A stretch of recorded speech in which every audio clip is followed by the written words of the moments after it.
Hello friends, माँ Vaishnavi classes में आप सबका स्वागत है। आज सॉल्यूशंस का सेकंड पार्ट, कुछ टर्म्स कंसंट्रेशन के ऊपर हम पढ़ेंगे। तो सबसे पहली चीज़ हमारी जो कंसंट्रेशन के लिए टर्म्स आती है, किसी भी चीज़ को, किसी भी सॉल्यूशन को नापने का जो यूनिट होता है केमिकल्स में वो होता है मोल्स। तो मोल्स क्या होता है ये आपने क्लास 11th में भी पढ़ा होगा। मोल्स का एक डायरेक्ट फॉर्मूला निकालने का वो क्या रहता है, मोल्स होता है कितने सब्सटेंसेस है। तो नंबर ऑफ मोल्स होता है given mass upon molecular mass, that is given mass upon molecular mass. कहने का क्या मतलब है, लेट अस सपोज आपको कोई बोलता है find total number of moles present in 117 grams of NaCl, 117 grams of NaCl। तो आपको सबसे पहले NaCl का मास पता होना चाहिए। 23 प्लस 35.5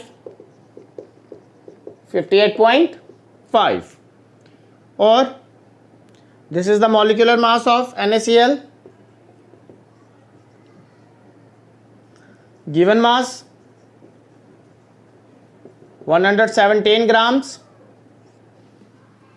तो यहां से अगर हम देखें number of moles 117 upon 58.5 which comes out to be 2।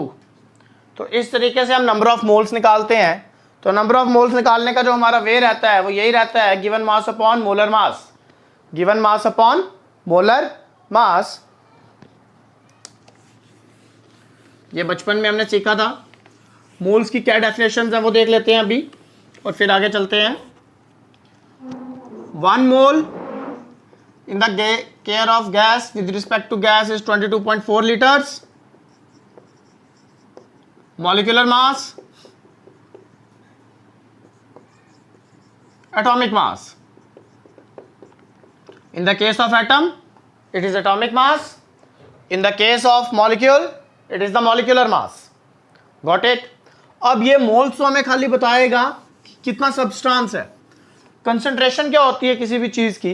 Concentration एक ऐसी चीज होती है जो बताता है कि किसी भी जगह पे कितने नंबर ऑफ सॉल्यूट्स प्रेजेंट हैं किसी भी सॉल्यूशन में या किसी भी सॉल्वेंट में। तो कंसंट्रेशन की टर्म्स को डिफाइन करने के लिए हमारे पास, कंसंट्रेशन ऑफ सॉल्यूशन को फाइंड करने के लिए हमारे पास कुछ टर्म्स हैं। पहली आती है मोलैरिटी, दूसरी आती है मोलैलिटी, तीसरी आती है नॉर्मेलिटी, चौथी आती है mole fraction,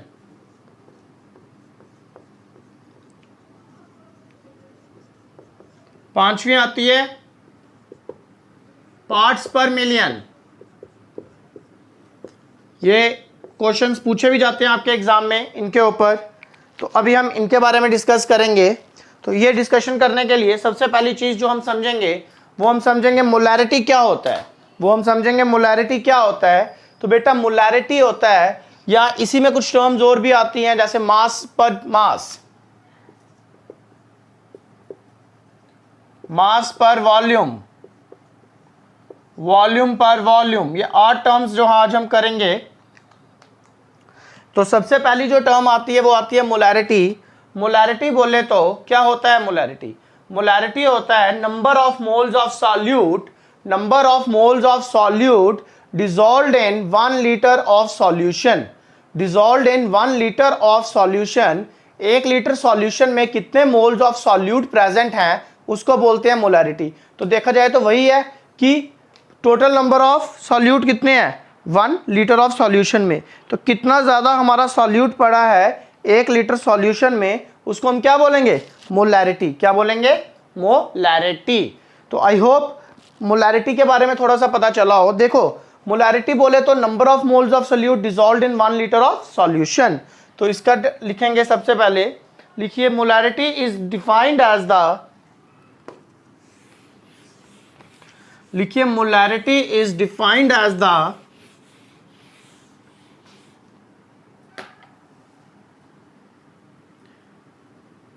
molarity is defined as the number of moles of solute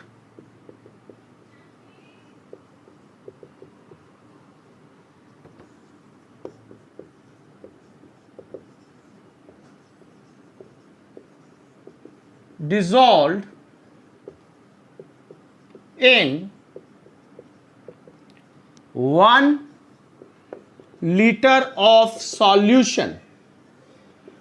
कितने सॉल्यूट के मोल्स, कितने सॉल्यूट की टर्म्स 1 लीटर सॉल्यूशन में पड़ी हुई है उसको बोलते हैं मोलैरिटी।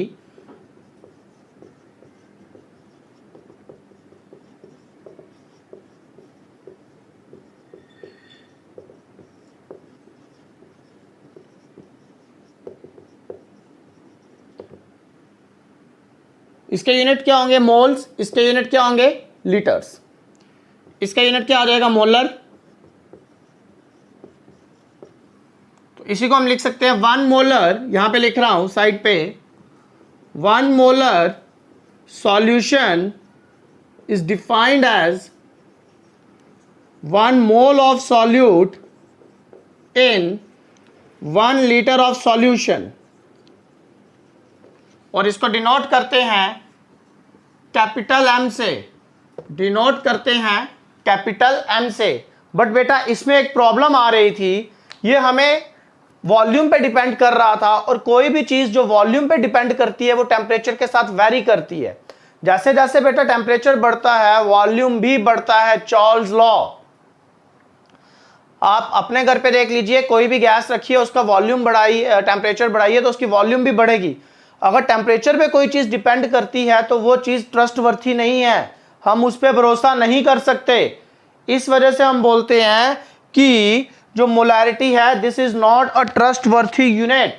तो इसी चीज पे, और ये पूरे सॉल्यूशन के रिस्पेक्ट में निकालता है। इसी चीज को ओवरकम करने के लिए, या एक और कंसंट्रेशन की जो हमने टर्म लाई थी वो लाई थी मोलैलिटी। साथ साथ में स्क्रीनशॉट लेते जाइए।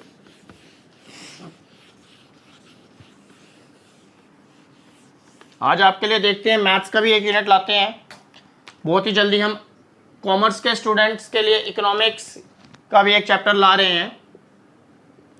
मोलैलिटी क्या होता है? It is defined as number of moles of solute. दुनिया में ऐसी कौन सी चीज है जो कभी भी चेंज नहीं होती? वेट, मास। फिजिक्स में वेट और मास अलग है, केमिस्ट्री में हम सेम लेके चलते हैं। Dissolved in 1 kg of solvent, it is denoted by small m। Molality is equal to number of moles of solute upon mass of solvent, but this must be in kg. SI unit is molal. 1 molal is defined as the solution in which 1 mole solute is in 1 kg solvent। इसी के साथ molality का डिनोशन होता है small m से, small m से। तो ये सॉल्वेंट, कितना सॉल्यूट कितने सॉल्वेंट में पड़ा है उसको हम क्या बोलेंगे? मोलैलिटी। अब मुझे एक चीज बताइए, दोनों में से ट्रस्टवर्थी यूनिट कौन सा है? मोलैलिटी है कि मोलैरिटी है? मोलैरिटी तो वॉल्यूम के साथ चेंज हो रहा है, बट मोलैलिटी वॉल्यूम के साथ चेंज नहीं हो रहा। तो हम ये कह सकते हैं कि दोनों में से जो ज्यादा ट्रस्टवर्थी यूनिट है वो आपका मोलैलिटी है।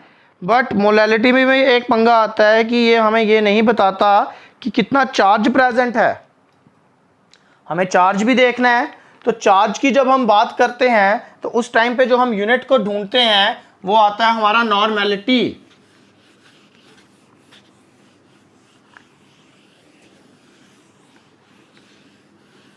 देखिए इसमें मास ऑफ सॉल्वेंट आ रहा है डिनोमिनेटर में। अगर मास ऑफ सॉल्वेंट 1 kg है, और आपको एक और चीज़ बता दें, अगर मास ऑफ सॉल्वेंट 1 kg है, और एक और चीज़ याद रखिएगा कि अगर मास ऑफ सॉल्वेंट 1 kg है और साथ ही में एक परेशानी ये भी है, अगर वहाँ पे हम उसमें सॉल्यूट को ऐड कर दें, अगर मास ऑफ सॉल्वेंट 1 kg है और उसमें हम सॉल्यूट को ऐड कर दें, तो सॉल्यूट को ऐड करने से वो 1 kg से कंसंट्रेशन क्या हो जाएगी, उसकी 1 kg से कंसंट्रेशन ज़्यादा हो जाएगी, जिस वजह से हम ये बोलेंगे कि ये जो यूनिट है ये हमारा कम कंसंट्रेशन शो करेगा। अभी ये समझाएंगे आपको नेक्स्ट लेक्चर में जब कंसेप्चुअल्स लेंगे इनके। अभी अगली चीज़ आती है हमारी नॉर्मेलिटी। अगली चीज़ आती है हमारी नॉर्मेलिटी। तो लिखिए normality, it is defined as the normality, it is defined as the number of gram equivalent of solute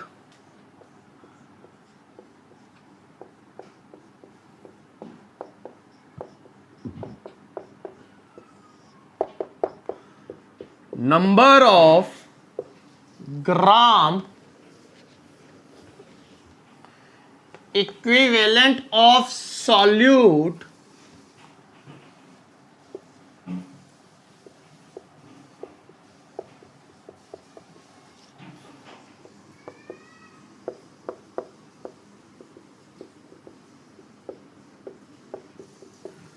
dissolved in 1 liter of solution बोले तो नॉर्मेलिटी ग्राम इक्विवेलेंट, पहले ये टर्म समझेंगे हम। ग्राम इक्विवेलेंट मतलब मास पर वैलेंसी, ग्राम्स पर equivalent is mass पर वैलेंसी। अब देखिए ये बहुत बड़ा एक घोलचाल हो रहा है आपके साथ। आपको बोलता है gram equivalent of acid is, gram equivalent of acid is number of grams of acid upon valent basicity. तो बेटा कहने का ये मतलब है कि बेसिसिटी भी क्या है, वैलेंसी, कितने H पॉजिटिव आयंस अटैच्ड हैं। अगर आप बेस की बात करो तो अपॉन एसिडिटी मतलब कितने OH नेगेटिव आयंस अटैच हैं, वो कुछ नहीं है, आपको मामू बना रहा है। आपको हर केस में डिवाइडेड बाय वैलेंसी ही करना है। तो ग्राम इक्विवेलेंट वर्ड बता रहा है, gram means mass equal to valency upon valency. For acid mass upon basicity, for base mass upon acidity. इस तरीके से अगर आप यहां से नॉर्मेलिटी देखो तो ये आ जाता है number of gram equivalent upon volume of solution. ठीक है, तो ये इसमें कोई डाउट। अगली चीज मैंने आपको बताई मोल फ्रैक्शन, कि अगर हम फ्रैक्शंस में बात करें, फ्रैक्शन बोले तो कि कितने हिस्से एक के और कितने हिस्से दूसरे के, अगर हम उस केस में बात करें तो इनके जब न्यूमेरिकल्स करेंगे तो और भी इनकी ट्रिक सीखेंगे। नेक्स्ट टॉपिक आपके लिए न्यूमेरिकल्स का ही लेके आ रहा हूं मैं, आज खाली हम टर्म्स कर रहे हैं ये। Next thing is mole fraction.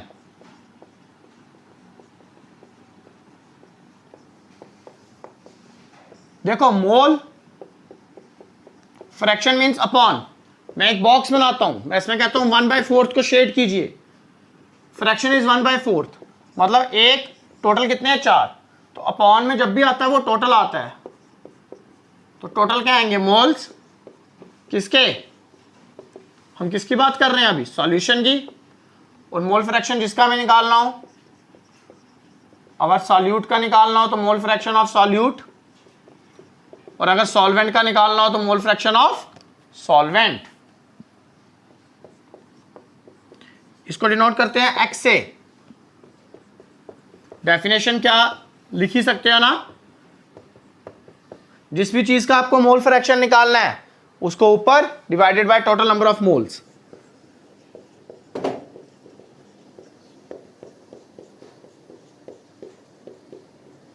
Mole fraction of solvent upon total moles of solution. वही चीज थी कि जो आपको निकालना था आपने देखा वो कितना था 1/4, टोटल आ गया 4।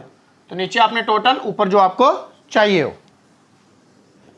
अगर मैं x of solute plus x of solvent करूं तो दोनों का डिनोमिनेटर क्या है, सेम। तो दोनों का न्यूमरेटर क्या बन जाएगा, number of moles of solute plus number of moles of solvent. Mole fraction या moles of, sorry mole fraction नहीं आएगा बेटा, यहाँ पे मोल्स ऑफ आएगा। Moles of solute upon moles of solvent. तो दोनों को जब आप ऐड करोगे तो ये बन जाएंगे टोटल मोल्स ऑफ सॉल्यूशन। ये और ये आपस में कैंसल। इसके बाद यहां पे लिख रहा हूं x of solute plus x of solvent आ गया बेटा हमारा 1। x ऑफ सॉल्यूट आ जाएगा 1 माइनस x ऑफ सॉल्वेंट। दोबारा देखिए, moles of solute upon total moles of solution किसके इक्वल आ गया, moles of solvent upon total moles of solution. Moles of solute दोनों को प्लस किया, moles of solution cancel. x of solute plus x of solvent 1 का इधर जाके 1 minus x of solvent. तो ये याद रखिएगा, x of solute is equal to 1 minus x of solvent. इससे बहुत ज्यादा आगे हेल्प मिलेगी जितने भी हम लॉज करेंगे। अगली चीज आपको बताई थी मैंने, पार्ट्स पर मिलियन। अब देखिए बात पार्ट्स में आ गई, मोल फ्रैक्शन भी पार्ट्स में ही आया। तो अब हम थोड़ा सा कंसंट्रेशन से कहां जा रहे हैं, पहले हम ग्राम्स में देख रहे थे, वॉल्यूम्स में, अब हम सीधा देख रहे हैं किसका कितना हिस्सा है भाई।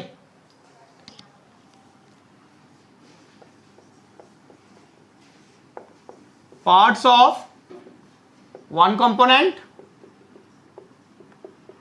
To the total parts, but solution को कितने पार्ट्स में लेना है,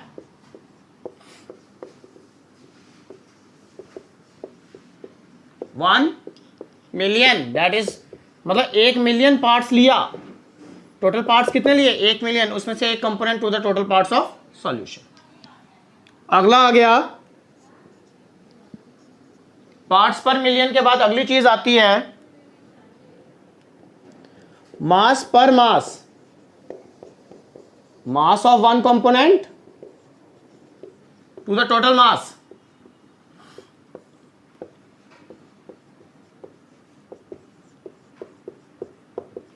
volume per volume, volume of one component to the total volume.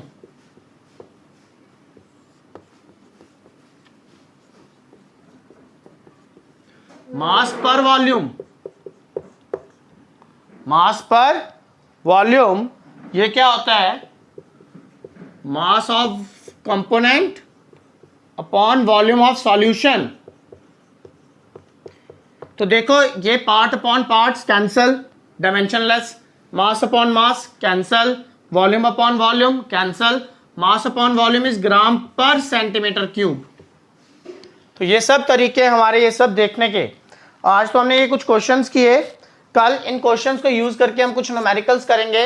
अभी एक और वीडियो आएगी इसकी, और इसी में हम इसके रिलेटेड एक और चीज डालेंगे, इनके कुछ कंसेप्चुअल क्वेश्चंस।